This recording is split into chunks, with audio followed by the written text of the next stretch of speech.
very much. And today, we're delighted to swear in our next Director of National Intelligence, Tulsi Gabbard.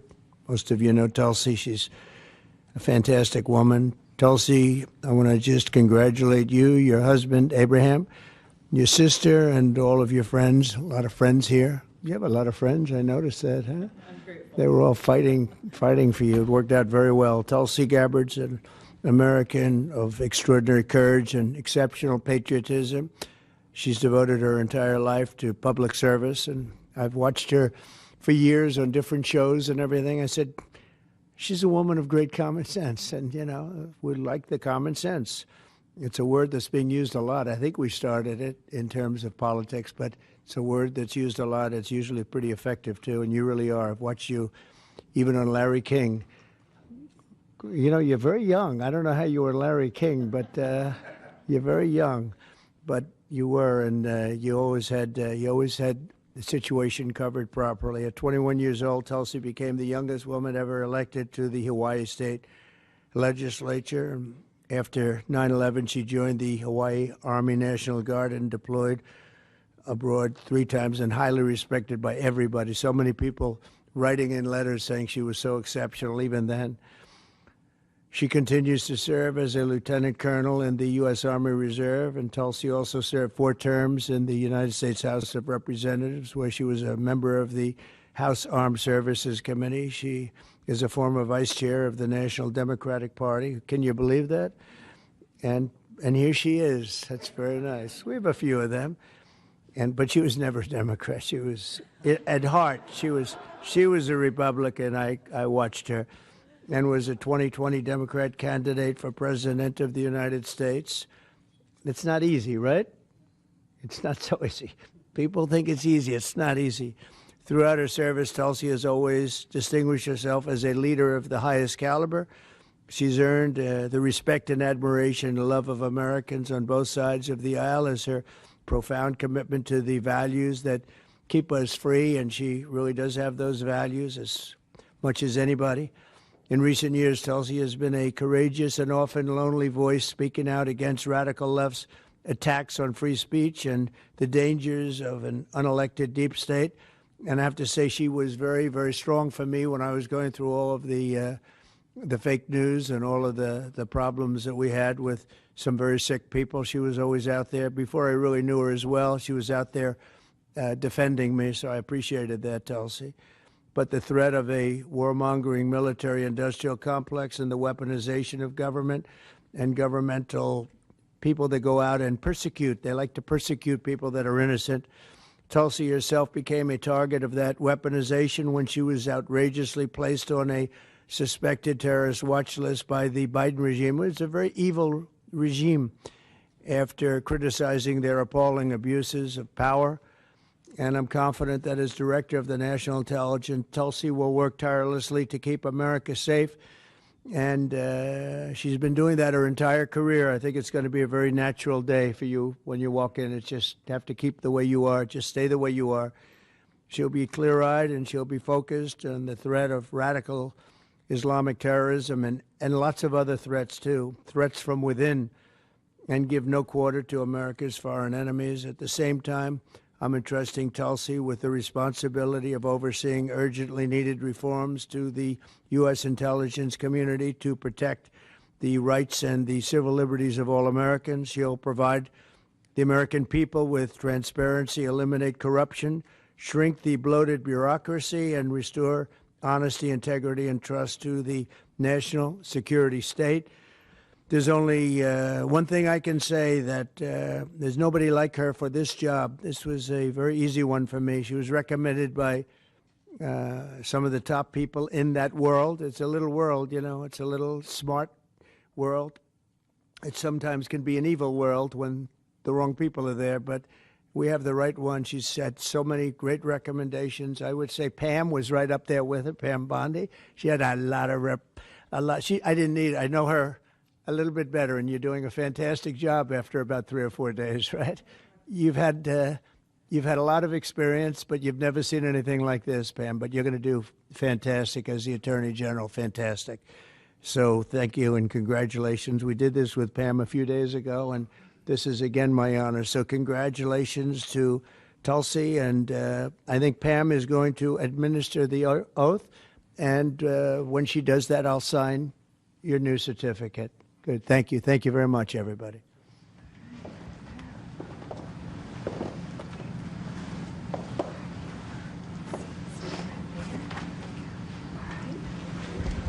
Please place your left hand on the Constitution and raise your right hand and repeat after me. I do solemnly swear I, Tulsi Gabbard, do solemnly swear that I will support and defend the Constitution of the United States that I will support and defend the Constitution of the United States against all enemies, foreign and domestic, against all enemies, foreign and domestic, and that I will bear true faith and allegiance to the same, and that I will bear true faith and allegiance to the same. that I take this obligation freely I take this obligation freely, without any mental reservation without any mental reservation or purpose of evasion, or purpose of evasion, and that I will well and faithfully that I will well and faithfully discharge the duties of the office on which I am about to enter. discharge the duties of the office on which I'm about to enter. So help me God. So help me God. Congratulations.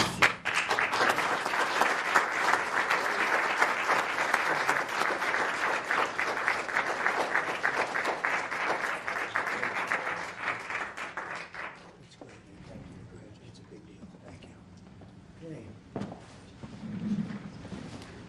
How is the Oval Office looking? A little different look, right? It's the Oval Office. Busy. Okay, we'll get a good one here.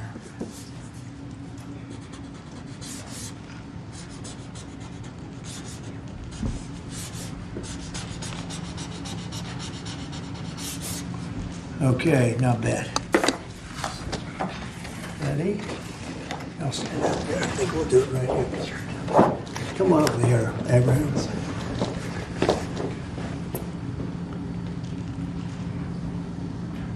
Okay, I'm sure there are no questions. Mr. President, when and where will you meet with You know what, I'd like to have Tulsi say a few words first, then we could answer a couple of questions, okay? Good. Leave that.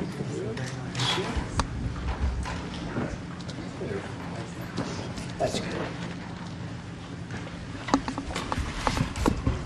Mr. President, first and foremost, I just want to say thank you from the bottom of my heart for the trust that you have placed in me to fulfill this critical position as Director of National Intelligence at any time, but specifically during this time.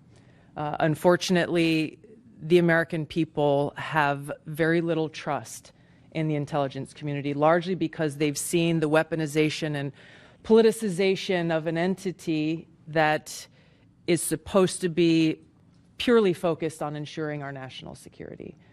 So I look forward to being able to help fulfill that mandate that the American people delivered to you very clearly in this election, to refocus our intelligence community by empowering the great patriots who have chosen to serve our country in this way and focus on ensuring the safety, security, and freedom of the American people. As you've said, Mr. President, this is what I've dedicated my life to, and it is truly humbling to be in this position, to serve in your administration, help to rebuild that trust, and ultimately to keep the American people safe. Last thing I'll mention, that in your National Prayer Breakfast speech, you made a statement about your legacy of wanting to be remembered as a peacemaker. I know that I can speak for many of my fellow service members who are here today, veterans, Medal of Honor recipients, how deeply that resonates with us. For those who volunteer to put their lives on the line when duty calls, but to have a President and Commander-in-Chief who recognizes the cost of that sacrifice and ensuring that war is the last resort, not the first. So thank you for your leadership on behalf of my friends here and all who wear the uniform. We're grateful. Thank you. Congratulations. Thank you.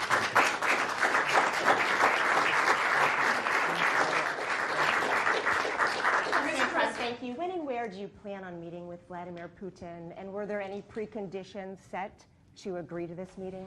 No, we had a great call, and it lasted for a long time, over an hour this morning. I also had with President Zelensky a very good call after that.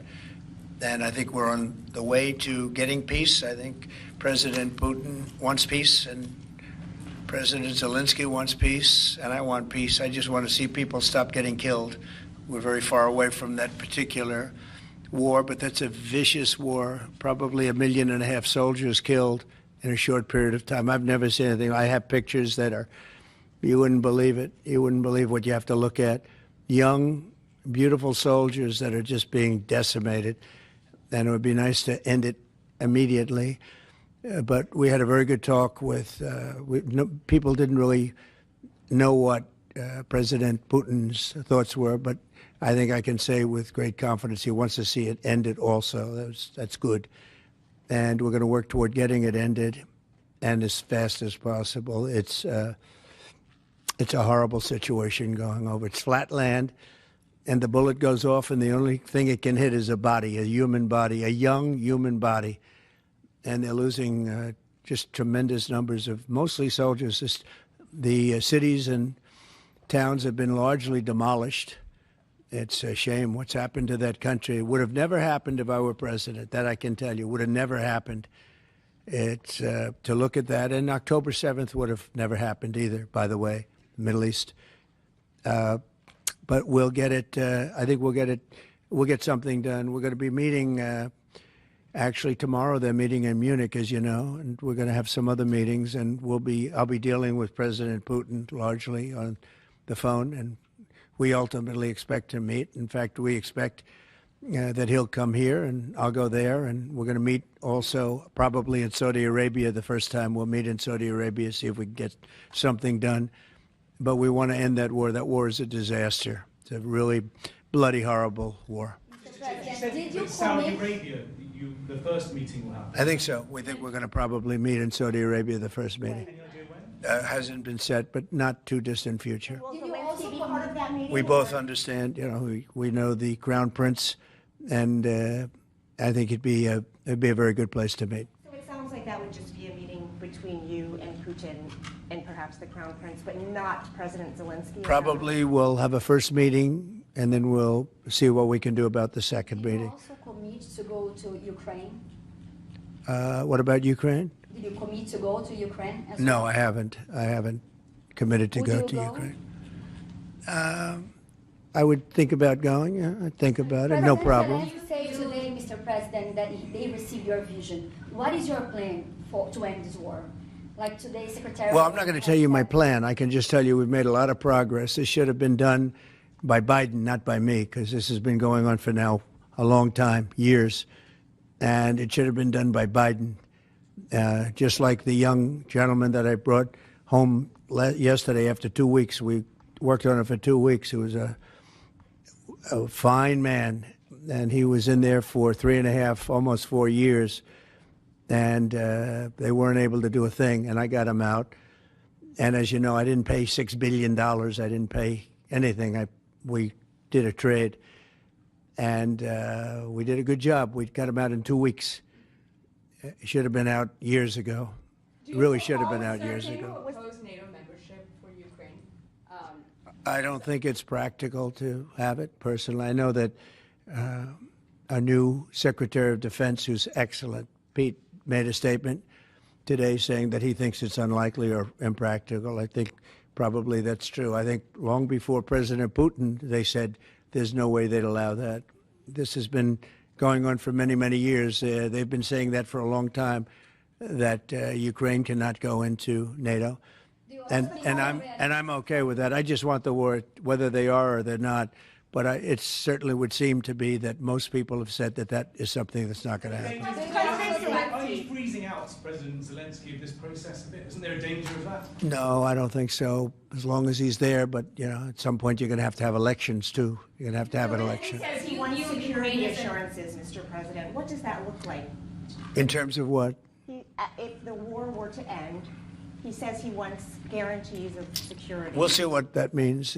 We have I think when the war ends, one thing he was very strong about, he wants, if it ends, he wants it to end. And that's President Putin said that. He wants it to end. He doesn't want to end it and then go back to fighting 6 months later. We talked about the possibility, I mentioned it, of a ceasefire so we can stop the killing. And I think we'll probably end up at some point getting a ceasefire in the not too distant future. Do you expect as an equal Do you member expect of the peace Ukraine? process? Say it, what? Do you view Ukraine as an equal member of this peace process? It's an interesting question. I think they have to make peace. Their people are being killed, and I think they have to make peace. We will continue to provide. I said that was not a good war to go into, and I think they have to make peace. That's what I think. Why did you decide to provide support to Ukraine? Would you support Zelensky ceding territory or exchanging territory in any agreement to end the war? Well, he's going to have to do what he has to do, but, you know, his poll numbers aren't particularly great, to put it mildly. He's got a country where, you know, it's been savaged and attacked, and he's got an army that's been very, very brave, actually, despite the fact that, you know, we've given him, in my opinion, $350 billion. That's what the real number is. You don't hear that number. And Europe has given, in my opinion, $100 billion. And they've done it in the form of a loan. And I have a Secretary of Treasury right now who's actually quite brave. He's over in Ukraine on a train. And there's a lot of things happening around that train that aren't so good. And he's going there to get a document done where we're going to be assured that we're going to, in some form, get this money back, because we're putting up far more money than Europe, and Europe is in far more danger than we are. We have an ocean in between. Europe has nothing in between. You know what they have in between? They have Ukraine in between. So wait a minute. So, as you know, Europe is putting up money, and they're getting it in the form of a loan. And the United States under Biden didn't do loans. They just handed money every time somebody walked in from Ukraine. They just handed them money foolishly. This should have never happened. It should have never started. And once it did, other things should have happened. Other things should have taken place. So we're getting security on our money. We're going to have it secured by, they have rare earth, and they have oil and gas, and they have a lot of other things. And we're asking for security on our money. So does it mean How you are long does not Zelensky sending have? any more They've agreed aid to it. Ukraine? Ukraine has agreed to it. Does it mean you are not sending any more aid to Ukraine? No, we are, but we want it secured, and the money is going to be secured. When would the U.S. stop sending funding? When would the U.S. stop sending funding? Because if we didn't do that, then Putin would say he won. We're the thing that's holding it back. And frankly, we'll go as long as we have to go, because we're not going to let the other happen. But President Putin wants to have peace now, and that's good. And he didn't want to have peace with Biden. Was that conversation with Putin? And you tell me why that is, okay? Was that conversation with Putin to start these negotiations part of the deal to bring Fogel home? No, but it was a nice thing that he allowed Mark Fogel to leave. In fact, Mark wasn't feeling well, but he was, all of a sudden, about 2 weeks ago, he started being treated very nicely. He said they took him out for haircuts. They took him out. They helped him out a little bit and made him feel better, made him look better. And they were nice to him. And he said, I saw something happening. And it coincided with when I came into office. So that was nice. And he's a fine person. He was so happy to be out. He was there for 3.5 years plus, and he shouldn't have been there at all. They should have had him out much faster than that. What does make you believe that Zelensky will agree? Wait, go with ahead, that? please. Sorry, sir, just to be clear, do you see any future in which Ukraine returns to its pre-2014 borders? Well, I think Pete said today that that's unlikely, right? It certainly would seem to be unlikely. They took a lot of land, and they fought for that land, and they lost a lot of soldiers. But it would just seem to me, and I'm not making an opinion on it, but I've read a lot on it, and a lot of people think that that's unlikely. Some of it will come back. I think some of it will come back. Yeah, some of that land will come back. These are both Russian. Who are you with? Sorry, me. Yeah. AFP. You who? AFP, Agence France Presse. Okay. I just wanted to ask you, the things that the Secretary of Defense was talking about the 2014 borders and the lack of NATO membership. Ultimately, these are both demands that Russia has made in the past. Is there not a danger of handing Russia a kind of win on this?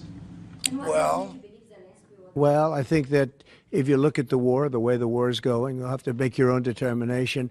I'm just here to try and get peace. I don't care so much about anything other than I want to stop having millions of people killed. Last night, Kiev got hit very, very hard.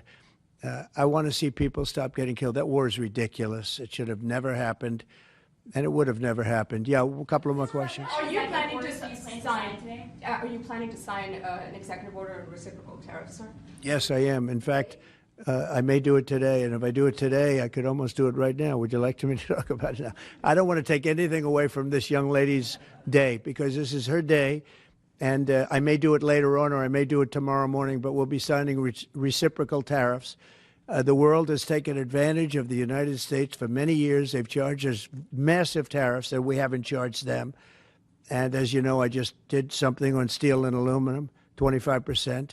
That'll go up at some point, but 25%, which will level the playing field quite a bit. I did it previously 50%, and Obama was very weak, and Biden was even weaker on steel. The steel was just absolutely, it really started with Obama. The world really took advantage of us, and then that morphed into Biden. And what they did was he was so worried about trying to attack his political opponent that he didn't know what he was doing with respect to countries taking advantage. He should have looked at the countries, both friend and foe, taking advantage of us. So we're going to be doing reciprocal tariffs, which is whatever they charge, we charge, very simply. But we're going to be... Considering exemption, talk about widespread fraud and abuse. Oh, yeah, tremendous fraud. There's tremendous fraud. And it's hard to believe that you can have that kind of fraud. You're talking about, like, are you talking about what? Wait. Which are you talking? You're talking about with regard to all of the investigations that are going on about this stupidity. What we're going to do is tomorrow I'm having a news conference. I'm going to read to you some of the names that hundreds of millions and even billions of dollars have been given to. And if you tell me that we should be giving money to those things, those entities, I think you'll probably have to leave as a reporter because you're not very talented. When you look at the kind of money, billions and billions of dollars being thrown away illegally, and there's no chance. I mean, I say it in front of our Attorney General, there's no chance that there's not kickbacks or something going on. When you give millions and millions of dollars to somebody that stands to look at something for 15 minutes and walks away with millions of dollars, that money's coming back in some form. And that's only one form of corruption. The biggest thing is what they do to our country. They're taking massive amounts of money and spending it on items. I went through a list of 200 expenditures that were made, and I found 3 that looked like they were reasonable. Okay, 3. And we'll be talking about that tomorrow. We have a lot of stuff. And I want to commend Elon because he's done a fantastic. He doesn't need this. You know, he's abused by you people every day. He's found more things than anybody could find. I think he's got the credibility to do it. I know he does. And it's his group of people. You know, they started off with 12. I call them 12 geniuses. They started off with 12, and they went to 20 and 25, and now they're up to almost 100. People are joining to help them because there's a massive fraud that's taken place. And then you have judges that are activists, and they sit there and they say, oh, as an example, $59 million going to a little small group in New York City. You get nothing going to North Carolina to help nothing. They say, we don't have any money because they've given it away on the border. But you have nothing. What they did to North Carolina is a shame. And then they sent $59 million to New York City for a hotel for a little bit of nothing. What they've done, a hotel that was not luxury, that's getting luxury rates for migrants, where they're making a fortune, and we catch them. But a judge says, well, even though it may be a fraud, you have to send the money in anyway. Send the money. I said, wait a minute. We have money that shouldn't go because we caught it before it was sent out, but they want the money to go anyway. And I I think you're going to have a lot of things to look at, Pam. I really do. What's going on with this whole thing? And this is just one group. We haven't talked about Department of Education. We haven't talked about the military. We haven't talked about a lot of things that are very big. And what's happened is, as an example, you'll have cases where you have a 3-month contract, and maybe the guy that signs the contract leaves. Maybe he gets rich. All of a sudden he leaves for that reason. But you have a 3-month contract, and maybe he leaves. So the contract is sitting there, and the people signing the checks don't know it's 3 months, and it goes on for years. The 3 months turns out to be 3 years, 5 years, 10 years, just goes on forever. And the guy on the other side of the contract just keeps getting check after check after check, because Elon had an expression yesterday, because nobody cares. It's a great expression. Nobody cares. The guy that signed the contract didn't care. Maybe there, may not be there, maybe crooked, who knows. But you have to care. Otherwise, you can't really run a thing like that, or you can't run a country, really, because there's so many transactions, thousands and thousands of transactions. And if you don't have people that care, you're going to lose control. And that's what's happened, and we've caught it. Now, what we caught is billions and billions of dollars, but it's a tiny fraction of the real number, because you can never catch the real number, because people have gotten away with tremendous amounts of money. But I said we have to make our government smaller, more efficient, more effective, and a lot less expensive. And we could find $1 trillion, but we're being hindered by courts where they file in certain courts where it's very hard to win, and a judge will stop us, and a judge will say that it doesn't make any difference what you find. You just keep paying the money. That's a hell of a way to be. And I follow the courts. I have to follow the law. All it means is that we appeal. But that gives people time to cover their tracks, and that's what they do. So it's a very bad thing that's taking place. But hopefully, if the courts, hopefully the courts will be fair. They don't have to be very fair. They just have to be a little bit fair, because this is so egregious what's taken place. Nobody's ever seen anything like it. Nobody's seen numbers like this. These are massive numbers. $9 million for somebody to go and stand in a store and see how people shop. Okay? I mean, you take a look at these things. It's a disgrace. And then you have a country that we want to make America great again. It's very hard to make America great again when you have things like this. And you're going to see the same thing. Department of Education is going to be a disaster. The military, I mean, I see it. Look, I came in, they had a contract done, as you know, for $5.7 billion for airplanes. It was Air Force One with Boeing. 5.7. I got it down to $4 billion, little less than that, 1 penny less than that. $3,999,999 and 99 cents. I said it has to have a 3 in front of it, because I wouldn't sign the contract for $5.7 billion.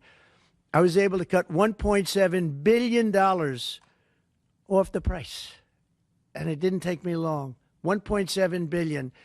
If people would care, they'd be able to do that with every single contract that's put before them, and we wouldn't have deficits. We'd have nothing but a tremendously low-taxed, wonderful country. But they have to care. And speaking of that, you know, Boeing, we're not happy with the service we're getting in terms of those planes. They would like to get more money. We're not happy about that whole thing. We signed a very strong contract. I signed a guaranteed maximum contract, which they haven't seen in a long time. And they're saying they're getting hurt by it. But they have to produce the product, and we expect them to produce the product. They have to produce the product. They agreed to build planes at a certain price. They're not used to that. They're used to having time and material contracts, where it's whatever it costs, time and material, no dates, no anything, and it ends up costing 5 times more. You look at some of the ships that have been built. Take a look at the Gerald Ford, the aircraft carrier, the Ford. It was supposed to cost $3 billion. It ends up costing like $18 billion. And they make, of course, all electric catapults, which don't work. And they have all magnetic elevators to lift up 25 planes at a time, 20 planes at a time.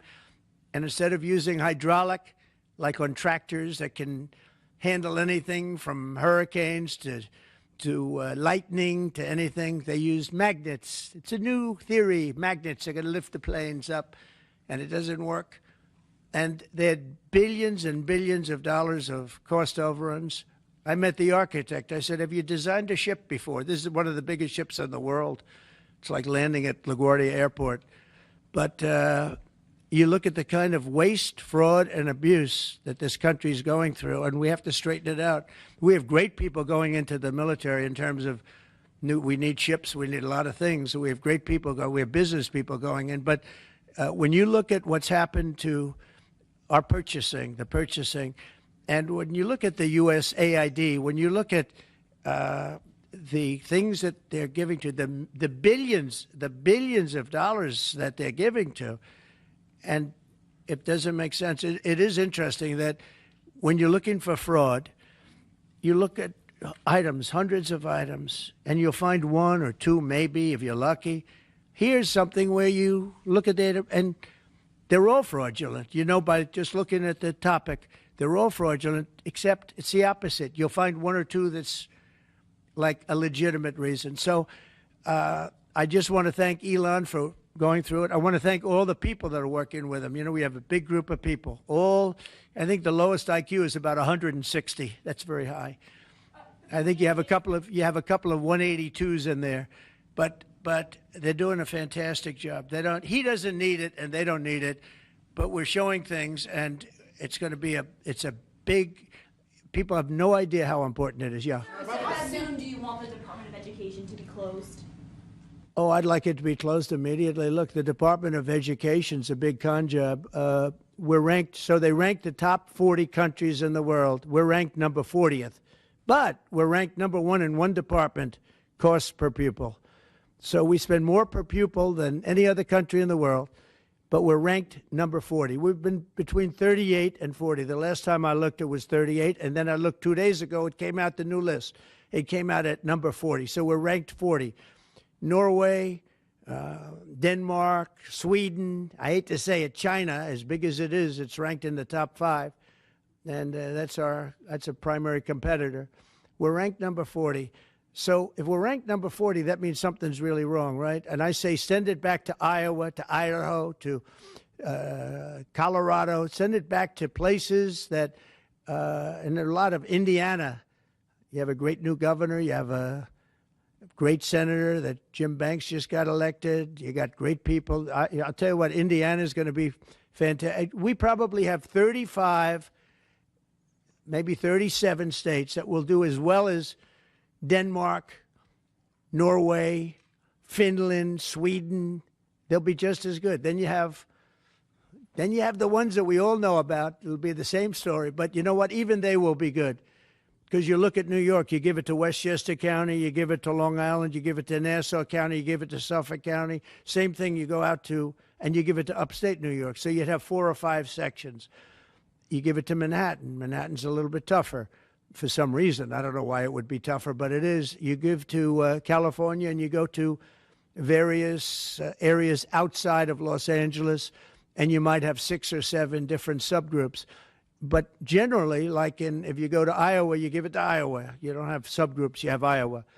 And other places that do a good job. If they do a good job, they're going to do a great job in education. Those places will be every bit as good as the various countries that do so well. All the time, it's the same countries that are doing well.